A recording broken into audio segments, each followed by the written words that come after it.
Everyone, my name is Nidhi Verma and welcome to exam prep tool. जिस job recruitment की हम लोग आज बात करेंगे वो आया है आपका कोल के साइड से, नॉर्दर्न कोलफील्ड लिमिटेड की तरफ से आया हुआ है। मिनी रत्न कंपनी है ये, subsidiary of Coal India Limited. इसके अलावा रिक्रूटमेंट किया जा रहा है, कई अलग अलग पोस्ट के लिए रिक्रूटमेंट किया जा रहा है। जो पहली पोस्ट होगी आपकी असिस्टेंट फोरमैन ट्रेनिंग की, उसके लिए आपको डिप्लोमा चाहिए या फिर अगर आपने बीटेक कर रखा है तो भी आप लोग एलिजिबल हैं, आप लोग अप्लाई कर सकते हैं। बाकी असिस्टेंट फोरमैन ट्रेनिंग मैकेनिकल और इलेक्ट्रिकल के लिए भी उन्होंने वैकेंसी रिलीज किया हुआ है। अगर आपने डिप्लोमा किया है तो भी आप लोग एलिजिबल हो। बाकी अगर आप लोगों ने डिप्लोमा ना करके आपका बीटेक कर रखा है आपने, तो भी आप लोग एलिजिबल हो, आप लोग अप्लाई कर सकते हो। जो लास्ट डेट होगा वो होगा आपका 5 मार्च, यानी कि अभी आपके पास टाइम है। आराम से सोच लो, नोटिफिकेशन को रीड कर लो। अगर आप लोग एलिजिबल हो, आप लोग इंटरेस्टेड हो तो अप्लाई कर सकते हो। अगर वैकेंसी की बात की जाए तो असिस्टेंट फोरमैन ईएनटी ट्रेनी में, मतलब ईएनटी ट्रेनी में आपको टोटल 14 वैकेंसी देखने को मिलेगी। और असिस्टेंट फोरमैन मैकेनिकल में दो बार में दो तरफ से इन्होंने डिफरेंशिएट किया है। एग्जीक्यूशन में टोटल 87 वैकेंसी है, इलेक्ट्रिकल एंड मैकेनिकल में 21 वैकेंसी है। सेम इन्होंने इलेक्ट्रिकल में भी कर रखा है। एग्जीक्यूशन में टोटल 74 वैकेंसी है एंड इलेक्ट्रिकल एंड मैकेनिकल में टोटल 74 वैकेंसी है। इस तरीके से तो टोटल यहाँ पे 270 वैकेंसी आपको देखने को मिलेगी। पीडब्ल्यू कैटेगरीज को अलग से रिजर्वेशन प्रोवाइड किया गया है।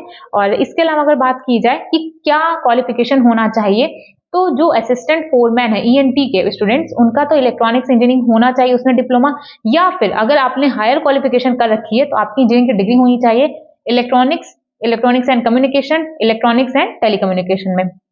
बाकी अगर आप लोग असिस्टेंट फोरमैन मैकेनिकल के लिए जा रहे हैं तो आपका डिप्लोमा होना चाहिए मैकेनिकल इंजीनियरिंग में, या फिर इंजीनियरिंग की डिग्री होनी चाहिए मैकेनिकल इंजीनियरिंग में। असिस्टेंट फोरमैन अगर आप लोग इलेक्ट्रिकल से जा रहे हैं तो डिप्लोमा तो होना चाहिए आपका इलेक्ट्रिकल इंजीनियरिंग में, बट अगर डिप्लोमा नहीं है आपके पास, तो अगर आप लोग के पास इंजीनियरिंग की डिग्री है इलेक्ट्रिकल इंजीनियरिंग या इलेक्ट्रिकल एंड इलेक्ट्रॉनिक्स इंजीनियरिंग की, तो भी आप लोग एलिजिबल हैं, आप लोग अप्लाई कर सकते हैं। बाकी इस साइड इन्होंने जितनी भी ब्रांचेस दे रखी है, ये सारे स्टूडेंट्स एलिजिबल नहीं है, आप लोग अप्लाई नहीं कर सकते हो। अगर आप लोग बात किया जाए बेसिक पे की, तो 47,330 रुपीज प्रोवाइड किया जाएगा। ये होने वाला है बेसिक पे। रिजर्वेशन मिलेगा जैसे मिलता है, अपर एज लिमिट 30 ईयर है।